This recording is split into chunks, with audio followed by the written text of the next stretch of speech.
Calculated Compression Collapse, The Crushing of Common Citizens. Part 2. The Great Compression as Historical Anomaly. For 3 short decades, America almost looked like a fair place. The Great Compression, that 1946 to 1973 anomaly, was a statistical unicorn, a time when income inequality shriveled, wages ballooned, and the middle class strutted like a peacock, the mascot of democracy.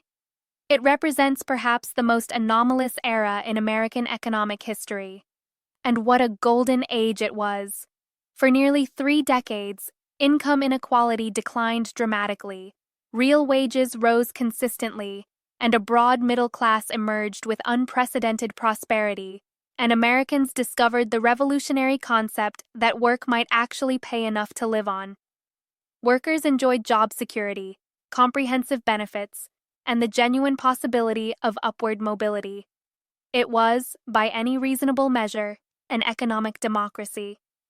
But behind the scenes, the rich were writhing like cats in a bathtub. But don't buy the myth that this was capitalism's natural state. This golden age was not, as commonly believed, the natural result of American capitalism or democratic values. It was a fluke, born of labor's wartime muscle and elite panic. The product of specific historical circumstances, the aftermath of World War II, the strength of organized labor, and temporary elite accommodation to working-class demands. The idea that this prosperity sprang from America's democratic values is as plausible as a Trump promise. It was the fruit of strikes, solidarity, and a government briefly cowed into decency. Yet the elites, like dyspeptic dwarfs hoarding treasure, never accepted this as the new normal or any kind of normal. As economist Michael Perelman delineates in his book, The Confiscation of American Prosperity, from right-wing extremism and economic ideology to the next Great Depression, they always understood this accommodation as a temporarily grotesque aberration. The Golden Age was a mirage, and the elites were itching to yank the plug. Perelman summed it up best. This was a tactical retreat, not a surrender. The robber barons had merely traded in their top hats for briefcases and went underground. But their goals remained the same: fewer wages, fewer regulations, and less whining from the rabble. As Perelman documents in his analysis of Federal Reserve policy, business leaders and their allies in government never reconciled themselves to sharing the fruits of economic growth with workers. The social contract was taking a step back to leap forward. The Great Compression was always viewed by American elites as a passing diversion from the natural order of capitalism. From the beginning, efforts were underway to undermine the institutional foundations of middle-class prosperity. While workers toasted their newfound security, the ruling class was already plotting its counter-revolution, whispering in boardrooms. By the 1950s, as union strength was peaking, executives were pacing their boardrooms muttering words like containment and corrective measures. The strength of organized labor during this period was crucial to maintaining the social contract. Union membership peaked at over 35% of the workforce in the 1950s, providing workers with genuine bargaining power. But even at the height of union strength, business leaders were developing strategies to restore their dominant position. Enter think tanks, right-to-work laws, and legislative mousetraps engineered to disarm the unions without setting off alarms. The development of anti-union consulting firms and the gradual capture of regulatory agencies all began during the supposed golden age of labor management cooperation. The Great Compression's eventual systematic dismantling would not be an accidental byproduct of globalization or technological change, but rather the result of a deliberate, coordinated campaign to restore traditional wealth concentration and labor subordination. The weapons in this campaign were sophisticated: monetary policy designed to suppress wages, the promotion of debt-fueled consumerism, the creation of mythological narratives around individual success, and the systematic destruction of the institutional framework that had supported middle-class prosperity. Elite displeasure and the seeds of counter-revolution. The financial sacrifices that American elites made during the Great Compression were substantial but temporary. Corporate profit margins, while healthy, were constrained by labor's newfound power. Executive compensation, while comfortable, had not yet reached the astronomical levels that would characterize later decades. Most importantly, the social and political influence of the wealthy had been curtailed by the strength of organized labor and the expansion of democratic participation. This entire arrangement was viewed by the elites not as a new social compact, but as a temporary embarrassment to be endured until conditions permitted a return to their natural order of things.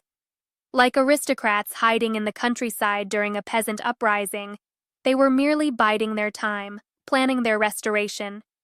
The elites never, and I mean never, reconciled themselves to this arrangement. Behind the scenes, while workers celebrated their newfound prosperity with suburban homes and annual vacations, the plutocracy was busy organizing what can only be described as a slow-motion counter-revolution. They began funding think tanks dedicated to the proposition that sharing wealth was actually a form of theft. Contemporary documents reveal the deep dissatisfaction of business leaders with this arrangement. The formation of organizations with names like the Business Roundtable, because the Society for the Restoration of Economic Feudalism would have been too obvious, in 1972, and the dramatic increase in corporate lobbying expenditures during the 1970s reflected a growing determination to restore traditional class relations behind a facade of promoting a thriving economy and expanding opportunities for all Americans. As historian Kim Phillips-Fein documents in her book, Invisible Hands, The Businessmen's Crusade Against the New Deal, a network of conservative businessmen, funded by families like the Kochs and Coors, began developing a long-term strategy to roll back the Great Compression and restore unfettered capitalism. To justify rolling back progress, they didn't just buy politicians, they bought ideas. Enter economists Milton Friedman and Friedrich Hayek, the high priests of market fundamentalism.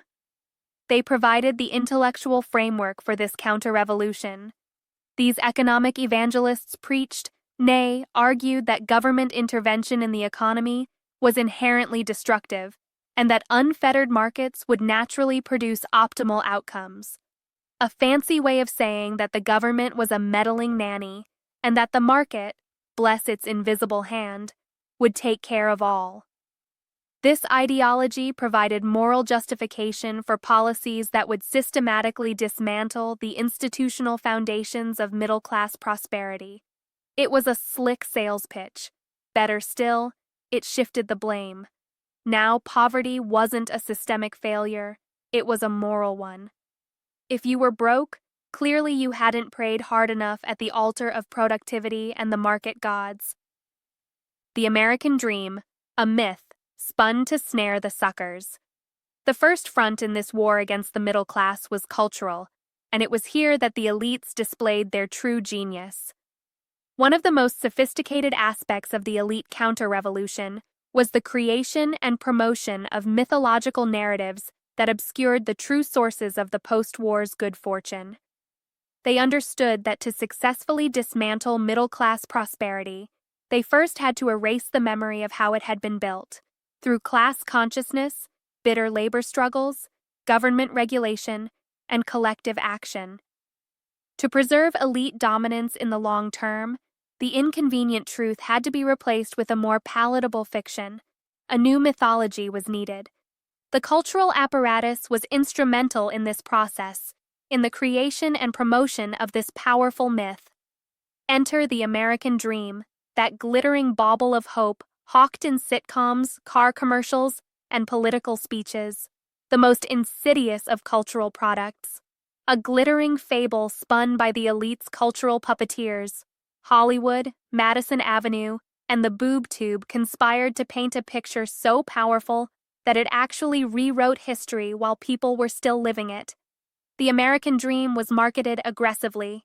It told a tale of suburban bliss, 2 cars, a manicured lawn, and a Frigidaire stuffed with Jell-O, as the eternal American birthright.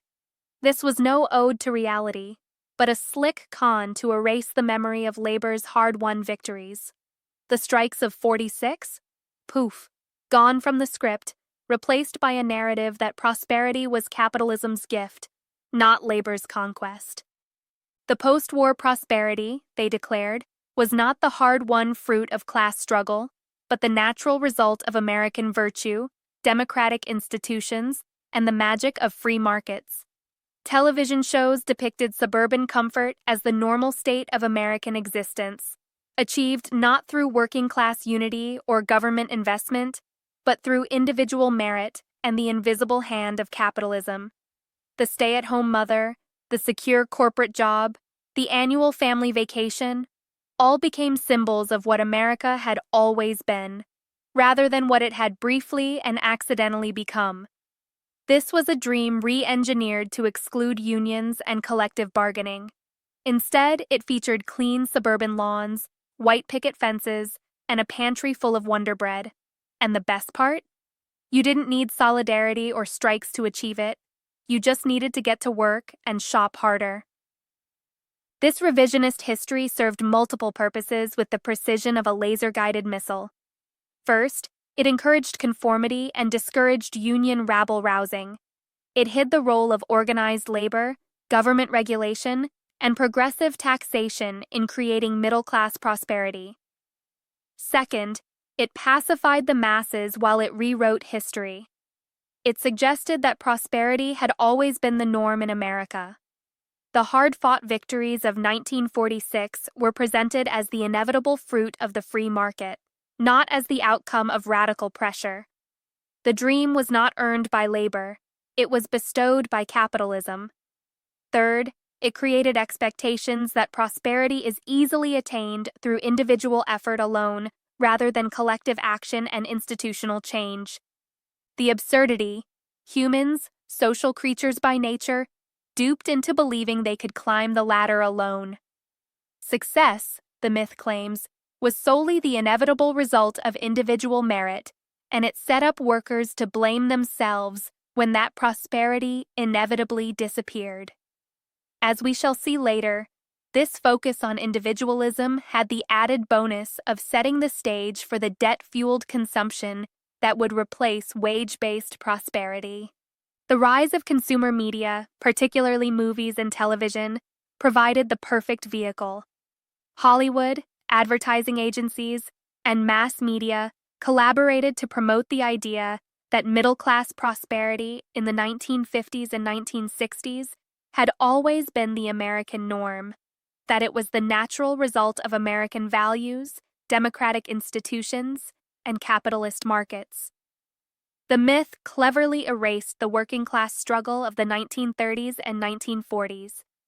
Instead, middle-class prosperity was recast as the natural result of American virtue, capitalism, and freedom. Television shows, films, and advertisements depicted a comfortable, suburban, middle-class existence as the natural state of American life, good, always improving, and attainable through individual merit alone.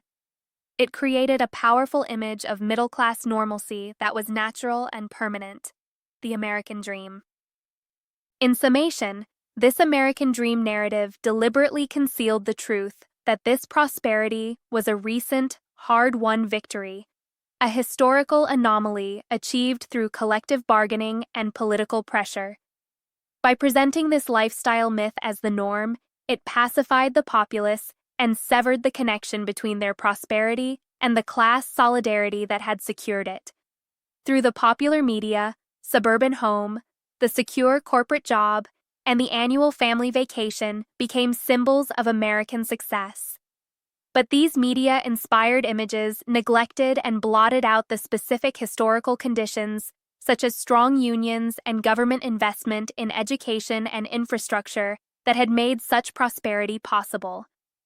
By the time the credits rolled on Leave It to Beaver, the workers' class consciousness was buried under a pile of Sears catalogs, replaced by a hunger for shiny toys and the debt to buy them.